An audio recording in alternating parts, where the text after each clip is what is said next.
Biz dərs 3-ü keçəcəyik. İnkişaf sahələri, əsas standart, alt standart bunlar haqqında ətraflı məlumat əldə edəcəyik. İlk öncə biz bilməliyik ki, məktəbəqədər təhsilin məzmunu keyfiyyətli məktəbəqədər təhsil almağa imkan verir. Məktəbəqədər yaşlı uşaqların inkişaf xüsusiyyətləri ondan ibarətdir ki, onların nailiyyətləri, bilik, bacarıq və vərdişlərin konkret sayı ilə deyil, şəxsi keyfiyyətləri, o cümlədən uşağın məktəbə psixoloji hazırlığını təmin edən səriştə ilə müəyyənləşdirilir. Yəni standartlarda əsas məqsəd ondan ibarətdir ki, uşaqların təlim yükünün azaldılmasına istiqamətlənsin. Hər bir uşağa fərdi yanaşma nəzərdə tutulmuş və uşaqları 4 inkişaf sahəsi üzrə belə deyim, biz formalaşdırırıq, yetişdirmiş oluruq. Fiziki inkişaf, sağlamlıq və təhlükəsizlik, idrac, estetik və yaradıcı, sosial və emosional inkişaf sahəsi üzrə həyata keçirilməsi müəyyən olunmuşdur. Bir də sizə onu qeyd edim ki, çalışın ki, bu inkişaf sahələrini elə belə ardıcıl şəkildə öyrənəsiniz. Çünki bu ardıcıllıq bizim planlaşdırmamızı yazanda rəqəmlə ifadə olunan standartların tapılmasında bizə kömək eləyəcək. Məsələn, inkişaf sahələrini 4 inkişaf sahəsi üzrə sadaladıqda birinci fiziki inkişaf, sağlamlıq və təhlükəsizlik deyirik və 1 rəqəmi ilə ifadə olunmuş olur. Və yaxud da ikinci idraçdırsa 2 kimi götürəcəyik. Növbəti ikinci sırada duran rəqəm əsas standart, daha sonra alt standart gələcək ki, bunlarda növbəti dəqiqələrdə mən sizin üçün daha ətraflı qeyd edəcəm. Fiziki inkişaf, sağlamlıq və təhlükəsizlikdən başlayırıq ilk öncə. Bu inkişaf sahəsinin formalaşmasında uşaqlarda düzgün orqanizmin möhkəmlənməsindən, orqanizmin fəaliyyətinin yaxşılaşmasından, daxili orqanların funksiyasından söhbət gedir. Uşaqların sağlamlığının qorunması, möhkəmləndirilməsi, sanitar-gigiyenik qulluğun təminatıdır, sağlamlaşdırıcı tədbirlərin həyata keçirilməsi, hava, günəş və yaxud da sudan geniş istifadə olunmasıdır, rasional qidalanma, gimnastikanın düzgün gün rejiminin təşkil olunması və fiziki aktivliyin təmin olunması uşaqların sağlam həyat tərzi keçirilməsini təmin etmiş olur. Biz fiziki inkişaf, sağlamlıq və təhlükəsizlikdə həmçinin böyük, kiçik və hissi, sensomotor hərəkətləri inkişaf etdirmiş olacağıq. Nədir böyük motor, kiçik motor, hissi motor? Böyük motor deyəndə uşaqların bütün bədən üzvlərinin hərəkəti nəzərdə tutulur. Kiçik motor deyiriksə, sadəcə əl əzələləri, hansı ki biləkdən aşağı deyək, barmaqların hərəkəti nəzərdə tutulur. Məsələn, böyük motorun inkişafına biz deyə bilərik, uşağın velosiped sürməyi və yaxud da üzməsi. Amma kiçik motor deyəndə sadəcə barmaqlarını istifadə edir. Məsələn, qələmlə yazı yazması, kitabı vərəqləməsi, mandalinin qabığının soyulması, bananın qabığının soyulması uşaqda kiçik motorun inkişafına təkan verir. Həmçinin də biz hissi motor, sensi motor deyirik. Bu da uşaqlarda hissiyyat orqanlarının inkişafının baş verməsini qeyd edir. Uşaqların hər tərəfli inkişafı üçün daha səmərəli vasitələrin müəyyən edilməsi, gigiyenik tələblərə cavab verən şəraitin yaradılması, bunların qarşılıqlı əlaqədə olması, düzgün qamət, hərəkət texnikası, eləcə də hərəkət vərdişi ilə yanaşı, onlarda uşaqlarda fiziki keyfiyyətlərin inkişaf etdirilməsini təmin olunur. Fiziki inkişaf, sağlamlıq və təhlükəsizlikdə.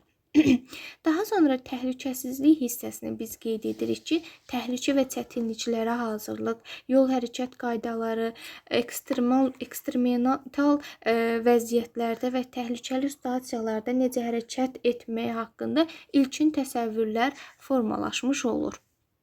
Daha sonra biz idraki inkişaf sahəsi haqqında danışırıq ki, uşağın idraç prosesi biraz mürəkkəb prosesdir. Onun öz istiqaməti, qanunauyğunluğu və xüsusiyyətləri var.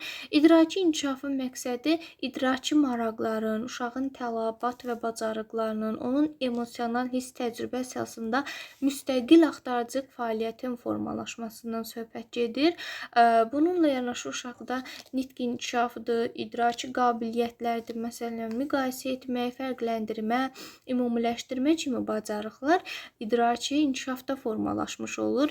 Uşaq təmasda olduqları əşyaların adlarını, əlamətlərini, necə düzgün hərəkət etmək, düzgün ifadə etmək, bu istiqamətdə məntiqi mühakimə yürütmək, düzgün, sadə ümumiləşdirmələr aparmaq, əqli nəticəyə gəlmək kimi qabiliyyətlər nümayiş etdirir. İdrac üzrə uşağın yerinə yetirdiyi tapşırıqlar onların məntiqi mühakimə yürüdə bilmək bacarığını, intuisiyasını, məkan və zaman haqqında təsəvvürlərini genişləndirmiş olur. İdraki inkişafda riyazi tapşırıqların həlli zamanı uşaqlarda induksiya, deduksiya, təhlil və tərkib, təsnif etmə, sistemləşdirmə, ümumiləşdirmə kimi qabiliyyətlər inkişaf edir. Daha sonra biz keçirik 3-cü inkişaf sahəmiz olan estetik və yaradıcı inkişaf sahəsi. Estetik və yaradıcı inkişaf sahəsi ilə adından da göründüyü kimi məktəbəqədər təhsil sahəsində ətraf aləmdəki gözəllikləri duymaq, estetik cəhətdən qavramaq və müvafiq bədii nümunələr yaratmaq üçün ilkin pillə sayılır. Düzgün qiymətləndirmə bacarığı və ətraf aləmə müsbət emosional münasibətin formalaşmağa başlayır.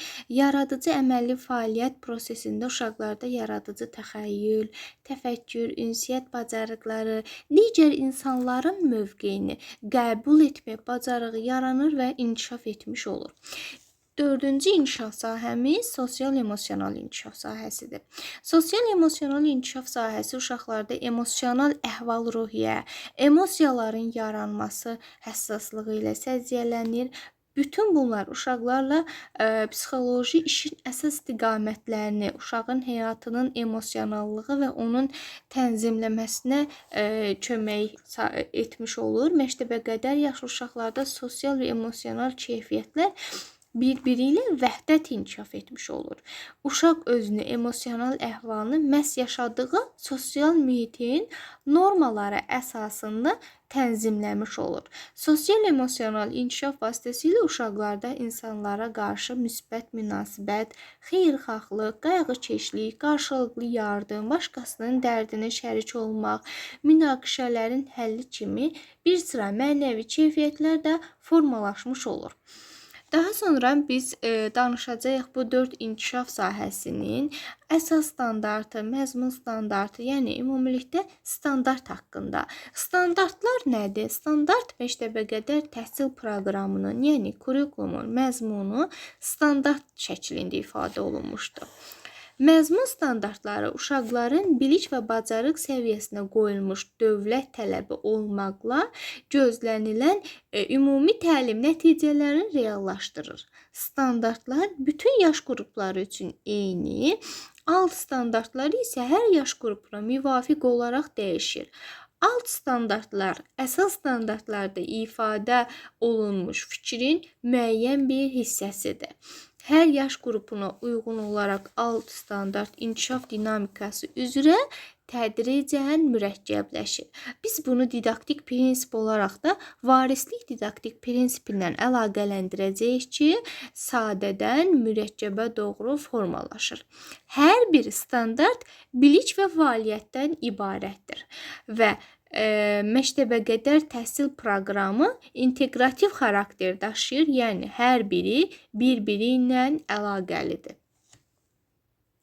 Biz məzmun standartları haqqında danışanda ilk öncə fiziki inkişaf sağlamlıq və təhlükəsizlikdən danışırıq ki, fiziki inkişaf sağlamlıq və təhlükəsizlik də özündə belə deyək, 3 əsas standartı formalaşdırır. Yəni fiziki inkişaf, sağlamlıq və təhlükəsizlik hissəsini özündə birləşdirir. Bunları əsas standarta böləndə fiziki inkişafı 3 əsas standart dedik. Fiziki hərəkətləri yerinə yetirir. Masa arxasında davranışını ümumi qaydalara əsasən tənzimləyir və gigiyena qaydalarına əməl edir. Daha sonra biz bir də qeyd edəcəyik, təhlükəsizlik qaydalarına əməl edir. Deməli, fiziki inkişaf, sağlamlıq və təhlükəsizlik hər üçün özündə bildirdi. Bunu ona görə ayrı yazır ki, məsələn, masa arxasında davranışını ümumi qaydalara tənzimləyərək biz fiziki hərəkətləri yerinə yetirir daxilində verə bilmərik və yaxud da təhlükəsizlik qaydalarına əməl edir, fiziki hərəkətləri yerinə yetirir daxilində verə bilmərik. Ona görə də bunların hər biri ayrılıqda bir standart kimi qəbul olunur. Daha sonra biz baxırıq, bunlar alt standartlara bölünür, hansı ki burada qeyd olunub.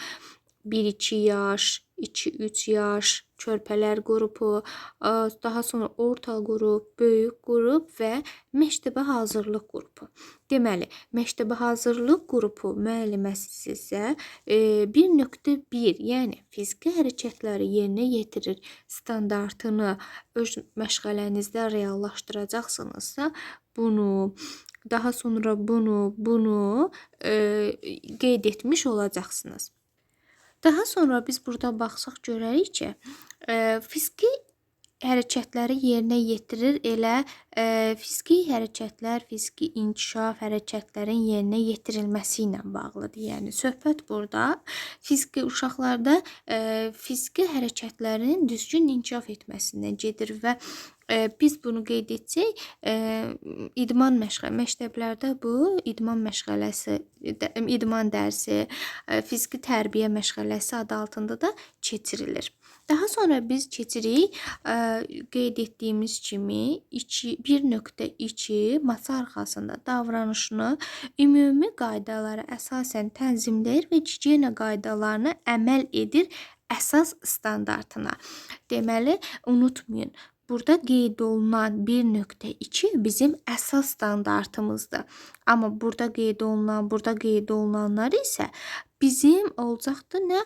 Alt standartımız. Bax, görürsünüzmü? Hər yaş qrupuna uyğun olaraq alt standart sadədən mürəkkəbə doğru gedir. Yəni, yaş qrupları artdıqca alt standartımız da varislik prinsipinə əsasən sadədən mürəkkəbə doğru formalaşmış olur.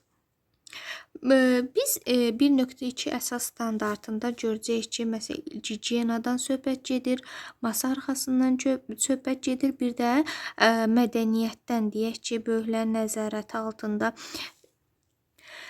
böyüklərin nəzarəti altında əllərini sabunla yumasıdır, qurulamasıdır. Baxın, burada bizim diqqətimizi nə çəkir? Körpələr qrupunda böyüklərin nəzarəti altında olur. Yəni, biz burada qeyd edirik ki, çox vaxt yalnız belə deyək, estetik və yaradıcı yox. Məsələn, biz fiziki inkişaf və təhlükəsizlikdə də böyüklərin nəzarətini görə bilərik və yaxud da digər inkişaf sahələrində də çox vaxt körpələr qrupunda böyüklərin nəzarəti olur. Amma bəzən elə hallar olur ki, orada böyüklərin nəzarəti olmadan biz nə edirik? Uşaqlara sərbəstlik vermiş oluruq və uşaqlar həmin fəaliyyəti sərbəst icra etməli olurlar. Yəni, əslində biz də uşaqlara böyüklərin nəzarəti olmadan hər hansı bir fəaliyyəti yerinə yetirməsinə biz şərait yaratmalıyıq və uşaq bunu sərbəst şəkildə yerinə yetirməlidir və qanun aliliyi deyilən bir etik davranış var ki, və biz bunu qorumalıyıq, hətta körpəlik yaş dövründən. Biz indi dedik ki, uşaqlarda böyüklərin köməyi ilə, körpələr qrupunda daha çox böyüklərin köməyi ilə istifadə olunur. Lakin, belə deyək də, bəzi hallar var ki, orada böyüklərin köməyi olmur və bunlardan biri də şəxsi gigiyenadır. Yəni, uşaq şəxsi gigiyenasını bilirsə, bunu sərbəst yerinə yetirməlidir. Məsələn, darağını birinci körpələr qrupunda darağı tanıdığını və yaxud da dəsmalını tanıdığını nümayiş etdirir. İkinci körpələr qrupunda artıq dəsmaldan istifadə edir, böyüklərin köməyi olmadan. Orta qrupda isə sabundan düzgün istifadə etmək qaydasını bilir. Daha sonra əlini, üzünü qurulamaq qaydasını bilir. Böyük qrupda artıq get-gedə biraz çətinləşdiyinə görə müəyyən gigiyenik qaydalarda yalnız sabun qeyd etmirik, həmçinin də yeməkdən əvvəl və sonra əllərini sabunla yumaq və qurulamaq, yeməkdən sonra ağzını yaxalamaq, xarici görünüşünü səliqəyə salmaq, bu kimi qaydalara əməl edir və 5-6 məktəbə hazırlıq yaş qrupunda isə gigiyena qaydalarında həmçinin nəinki belə deyim paltarı, əli, həmçinin də bədən üzvləri olan qulaqdır, göz, burun, dildir, qulaqdır, dəriyə qulluğu nümayiş etdirdiyini bizə göstərir. Biz demişdik ki, əməyin növlərinə bölsək biz qeyd edirik ki, əməyin 4 növü var. Özünə xidmət əməyi, əl əməyi, təbiət əməyi, bir də məişət təsərrüfat əməyi. Bax, bu əməyin 3 növü aid olacaq estetik və yaradıcı inkişaf sahəsinə. Sadəcə özünə xidmət əməyi aiddir nə fiziki inkişaf, sağlamlıq və təhlükəsizliyə. Qeyd etdiyimiz kimi özünə xidmət əməyi aid oldu fiziki inkişaf, sağlamlıq və təhlükəsizliyinə. Baxın, burada qeyd olunub özünə xidmət əməyi, özünə xidmət əməyi. Daha sonra biz körpələr qrupunda bizim diqqətimizi çəkir ki, sabunla yuyunur, qurulanır, dəsmaldan istifadə edir, sabunla yuyur, hətta birinci körpələr qrupunda və biz bunu 1.2.2-də də qeyd etmişdik ki, uşaq neyniyir? Sabundan, orta qrupda qeyd etdik ki, sabundan düzgün istifadə edir. Deməli, həm böyüklərin nəzarəti altında, həm körpələr qrupunda sabundan istifadə edir, həm də orta qrupda sərbəst istifadə edir. Deməli, biz bunu necə ayırd edirik bir-birindən? Əgər testdə bizə özünə xidmət əməyindən qeyd etsə, özünə xidmət əməyini soruşsa, biz qeyd edirik ki, böyüklərin nəzarəti altında əllərini sabunla yuyur, burun dəsmalından düzgün istifadə edirsə, bu aid olur özünə xidmət əməyi. Yox, əgər böyüklərin nəzarəti olmadan şəxsi gigiyena qaydalarına əməl edirsə, bu olacaq gigiyena qaydası. Deməli, gigiyena qaydası sərbəst yerinə yetirilməlidir və sabundan orta qrupda istifadə olundu. Amma özünə xidmət əməyində sabundan böyüklərin nəzarəti ilə körpələr qrupunda istifadə edilməyə başladı. Bunları da qarışdırmayın. Daha sonra özünə xidmət əməyində nə görürük? Orta qrupda əllərini özü yuyur. Artıq biz bunu özünə xidmət əməyi kimi qeyd edirik. Daha sonra ortaya belə bir sual çıxır. Axı biz dedik ki, 1.2.1 standartında, yəni körpələr qrupunda, bu qrupda tutaq ki, uşaq böyüklərin nəzarəti olmadan necə istifadə edə biləcək? Onun üçün də biz nə edirik? İlk öncə biz qeyd edirik 1.2.3 böyüklərin nəzarəti altında əlini sabunla yumağı vərdişini formalaşdırırıq. Daha sonra növbəti belə deyim də gigiyena qaydasını biz formalaşdıra bilərik. Yəni burada qeyd olunanlar bu şərt deyir ki, bunlar hər biri bu şəkildə görsəndiyi kimi ardıcıl yerinə yetirilsin. Xeyr, ilk öncə biz bunu yerinə yetirə bilərik, daha sonra bunu, daha sonra bunu. Yəni bunun heç bir fərqi yoxdur. Biz seçirik, baxırıq. Əsas odur ki, qeyd olunan standartı uşaq düzgün formalaşdırmış olsun, fəaliyyəti düzgün yerinə yetirmiş olsun. Daha sonra biz burada nə görürük? Özünə xidmət əməyində qeyd olunur ki, ayaqqabısının bağını bağlayır, paltarını düymələyir, səliqəli paltarını dolaba yığır, yatağını səliqəyə salır. Deməli, bunlar uşağın həm də gigiyena qaydasından özünə xidmət əməyində olan fərqlərdən biz bu fərqləri seçərək ayırd edə bilərik. Biz masa arxasında keçirik. Birinci körpələr qrupunda sadəcə qaşıq dəstindən istifadə edir. İkinci körpələr qrupunda artıq masa arxasında yemək dəstindən müstəqil istifadə etmə bacarığı formalaşır. Orta qrupunda masa arxasında yemək dəstindən, qaşıqdan istifadə formalaşır. Məsələn, ağzını və ya əlini salfetdən silmək formalaşır. Böyük qrupda artıq çəngəldən sərbəst istifadə etmə bacarığı formalaşır və məktəbə hazırlıq qrupunda masa arxasında süfrə mədəniyyətinə yiyələndiyini nümayiş etdirir. Artıq məktəbə hazırlıq qrupu uşaqları süfrədə oturarkən salfeti büküb qoyurdusa, artıq büküb qoymur və yaxud da əyləşdiyi stoldan duran zaman stolu yerinə çəkmək lazım olduğunu bilir. Danışırıq təhlükəsizlik qaydalarına əməl olunmasından. Burada baxırıq ki, körpələr qrupu, birinci körpələr qrupunda potensial təhlükə barədə böyüklərin xəbərdarlığına adekvat reaksiya verir. Məsələn, biz burada qeyd edə bilərik ki, körpələrə olmaz, cızdı, əl vurma deyirik və uşaq avtomatik oradan əlini çəkir. İkinci körpələr qrupunda həyatına, sağlamlığına təhlükə yarada biləcək əşyaları sadalayır.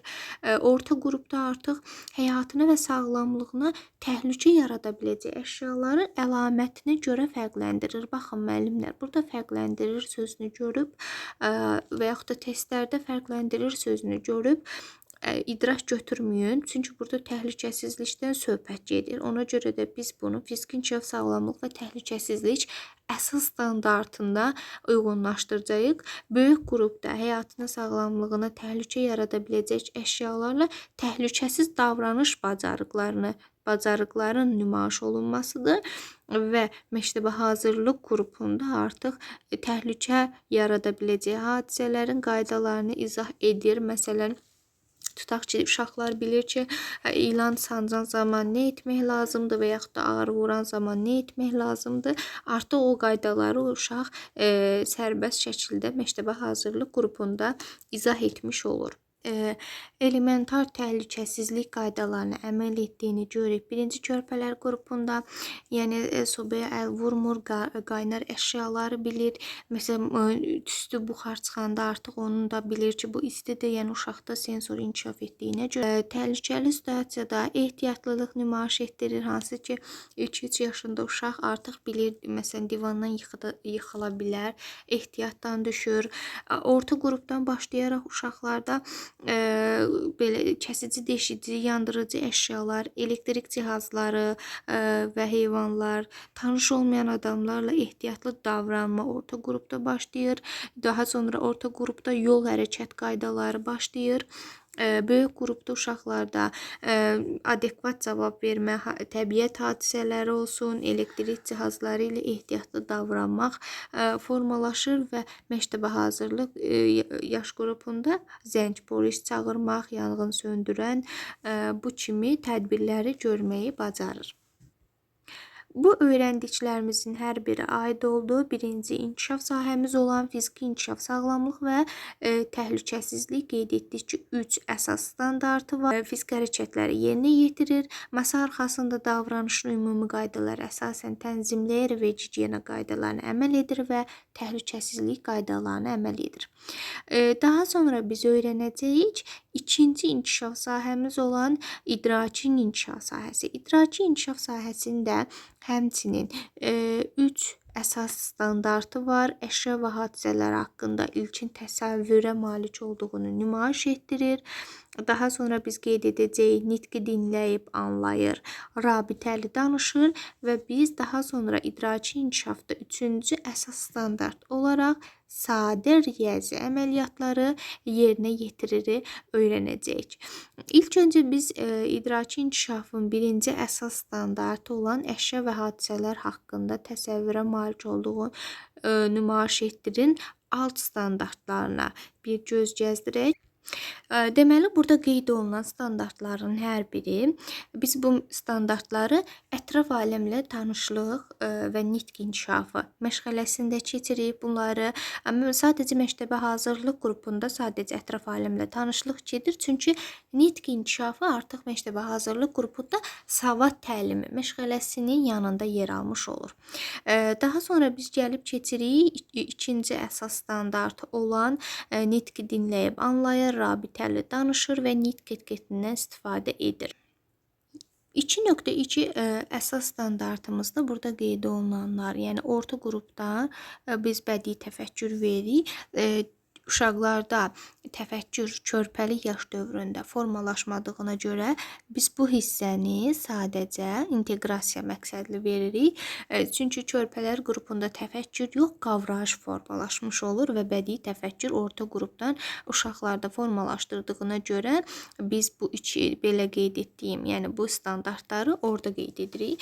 Daha sonra 2.2.3-də hansı ki sağlam və sağ ol sözlərindən istifadədir. Biz bunu bütün məşğələlərdə inteqrasiya edə bilərik. Körpələr qrupu, birinci körpələr qrupunda salam və sağ ol sözlərindən istifadə edir. İkinci körpələr qrupunda salam, sağ ol, nitq etiketindən istifadə edir. Birinci körpələr qrupunda böyüklərin belə deyim, təklifi ilə istifadə edirsə, artıq ikinci körpələr qrupunda uşaqlar sərbəst yerinə yetirməyə bacarmalıdır. Orta qrupda bəli, xeyir, nitq etiketindən istifadə edir. Böyük qrupda bağışla, nuş olsun, zəhmət olmasa kimi nitq etiketindən istifadə edir və məktəbə hazırlıq qrupunda artıq buyurun, xahiş edirəm, xoş gəlmisiniz kimi sözləri jest və mimikalarla istifadə edir. Məsələn, buyurun deyəndə əllərini açırlar, xoş gəlmisiniz deyəndə gülümsüyürlər, yaxşı yol deyirlər, əllərinə sağ ol edirlər. Bax belə məktəbə hazırlıq qrupunda bunlardan istifadə olunur. 2.2.4, 2.2.5 standartları biz bunu həm ətraf aləmlə tanışlıq və yaxud da nitq inkişaf məşğələsində qeyd edirik. Məsələn, tutaq ki, uşaqlara portağal və yaxud da çiyələk şəkillərini göstəririksə ətraf aləmlə tanışlıq məşğələsində nitq inkişafı, daha sonra biz növbəti gün nitq inkişafında portağal, çiyələk kimi uşaqlarda düzgün nitq tələffüzünü formalaşdırmış oluruq. 2.3 əsas standartına, yəni idraki inkişafın 3-cü əsas standartı olan sadə riyazi əməliyyatları yerinə yetirir. Burada da qeyd etdiyimiz kimi körpələr qrupu sensor tərbiyə məşğələsində keçirilir. Növbəti orta qrup isə sadə məntiqi riyazi təfəkkür məşğələsində uşaqlarda formalaşdırmış olur bu bacarıqlar. Sadə riyazi əməliyyatların yerinə yetirilməsində də məkan anlayışıdır, zaman anlayışıdır, səmtləşdirmədir və yaxud da həndəsi fiqurların, formaların düzgün belə deyim, fərqləndirilməsidir, qruplaşdırılmasından söhbət gedir. Daha sonra estetik və yaradıcı inkişaf sahəsinin qeyd edirik ki, 2 əsas standartı var. Sadə bədii yaradıcılıq bacarığı nümayiş etdirir, bir də sadə əmək bacarığı nümayiş etdirir. Qeyd edəcəyik. Sadə əmək bacarıqları qeyd etdik ki, 3.2-dədir. Biz 3.1 sadə bədii yaradıcılıq bacarığı nümayiş etdirir, öyrənirik. Burada da daha çox təsviri fəaliyyət məşğələsindən istifadə olunur. Hansı ki 3.1.1 rəsm, 3.1.2 rəsmdir, 3.1.3 aplikasiyadır, 3.1.4 yapmadır, 3.1.5 isə aid olacaqdır qurlaşdırma təsviri fəaliyyət məşğələsinə, 3.1.6 musiqidir, 3.1.7-də həmçinin musiqi məşğələsinə aiddir. 3.1.8 və 3.1.9-da isə xüsusi səhnələşdirmədir, bayramlar və tədbirlərdə keçirilən əyləncələrdir. Bax, bu kimi bacarıqlar 3.1.8 və 3.1.9 standartında reallaşdırılır. Məsələn, 3.1.9 standartında biz bədii təfəkkür məşğələsində keçdiyimiz bədii nümunə, qəhrəmanların hekayələrinin müqayisə edilməsi əsas götürülür. Böyük qrupunda buna daha çox yer verilir. Məktəbə hazırlıq qrupunda isə müxtəlif janrda olan bədii və incəsənət əsərlərinin illüstrasiyalar, hekayə belə deyim də, heykəltaraşlıq, rəsm əsərlərinin nümayiş olunmasıdır. Dekorativ tətbiqi sənət əsərlərinin məzmununa münasibət bildirilməsi qeyd olunur. Daha sonra biz keçirik 3.2, yəni sadə əmək bacarıqları nümayiş etdirir əsas standartımıza. 3.2 sadə əmək bacarıqlarını nümayiş etdirir. İlk olaraq biz burada görürük ki, böyüklərin köməyi ilə soyunub geyinir, böyüklərin nəzarəti altında geyinir, soyunur. Biz bayaq qeyd etmişdik ki, özünə xidmət əməyi varsa, bu fiziki inkişaf, sağlamlıq və təhlükəsizlikdir. Onda biz belə bir sual çıxır ortaya ki, biz bunu testlərdə necə seçək ki, bu özünə xidmət əməyi, yəni fiziki inkişaf, sağlamlıq və təhlükəsizlikdir, yoxsa ki, estetik belə deyək də inkişaf sahəsi olacaq. Əgər böyüklərin köməyi, böyüklərin nəzarəti altında soyunub geyinməkdən söhbət gedirsə, bu olacaq estetik və yaradıcı inkişaf sahəsi. Çünki uşaqlar sərbəst şəkildə onu yerinə yetirə bilməzlər. Böyüklərin nəzarəti olmalıdır. Və böyüklərin nəzarəti varsa, biz bunu aid eləyirik. Böyüklərin nəzarəti varsa, biz bunu aid eləyirik estetik və yaradıcı inkişaf sahəsinə. Yəni kiçik qrup üçün. Burada istəyirsə bir nəzər salaq. Burada baxaq. Burada biz fiziki inkişafda çünki bunu qeyd eləmişdik. Bir dəqiqə sizə göstərim. Aha. Baxın, burada qeyd eləmişdik ki, uşaq böyüklərin nəzarəti altında geyinir, soyunur. Gigiyena qaydalarından biz fərqləndirmişdik ki, böyüklərin nəzarəti altında sabundan istifadə eləyir, əlini yuyur. Biz özünə xidmət əməyi ilə gigiyenanı necə ayırdıq? Gigiyenada heç bir vaxt böyüklərin nəzarəti ola bilməz.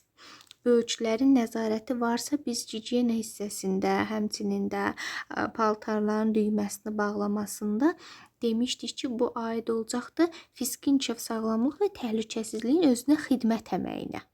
Həmçinin də böyüklərin nəzarəti altında ayaqqabısını bağlayırsa, böyüklərin nəzarəti altında belə deyək, ayaqqabısını yerinə qoyur, soyunur paltarlarını, böyüklərin nəzarəti altında geyinir.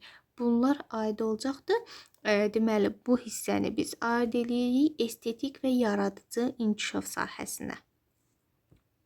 Çünki onu da qeyd edək ki, artıq orta qrupdan biz bilirik ki, özünə xidmət əməyi olanda orta qrupdan sərbəst yerinə yetirir və estetik və yaradıcı olanda orta qrupda seçmək daha rahat olur. Çünki özünə xidmət əməyi təkcə istifadə olunmur, həmçinin təbiət əməyi, məişət təsərrüfat əməyi də yanında istifadə olunmuş.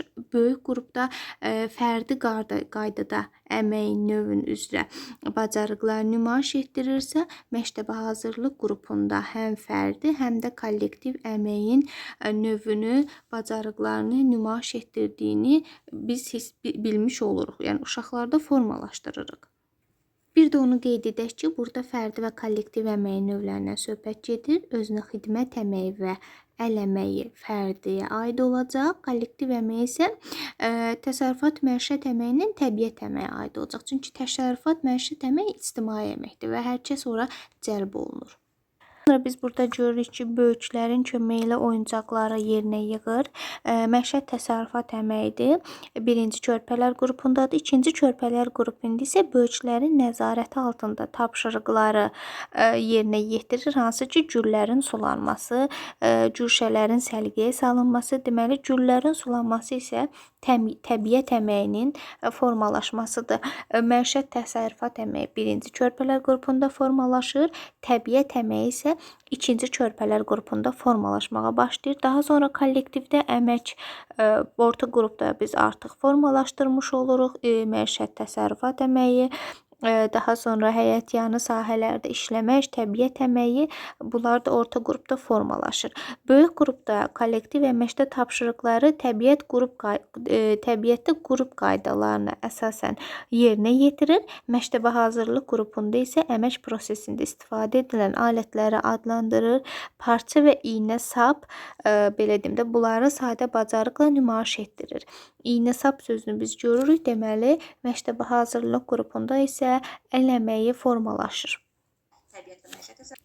Bir də onu qeyd edək ki, 3.2.3-də qeyd olunur ki, böyüklərin köməyi ilə masaya yemək dəsti düzür və yaxud da özünə məxsus su və yemək qabını masanın üstünə qoyur. Baxın, burada yemək qabından, fincan və yaxud da qaşıqdan istifadə etdiyini demir. Əgər elə olsaydı, biz bunu əlbəttə ki, fiziki inkişaf götürəcəkdik. Fiziki inkişaf, sağlamlıq və təhlükəsizlik sadəcə düzmə olduğu üçün yemək dəstindən düzür, istifadə edir və bu da məişət təsərrüfat əməyidir. Ona görə də biz bunu 3.2.3 kimi qeyd edəcəyik. Daha sonra biz baxırıq 4-cü inkişaf sahəmiz olan sosial-emosional inkişaf sahəsi. Sosial-emosional inkişaf sahəsi heç bir məşğələdə istifadə olunmur, sadəcə inteqrasiya və oyunlarda qeyd olunur.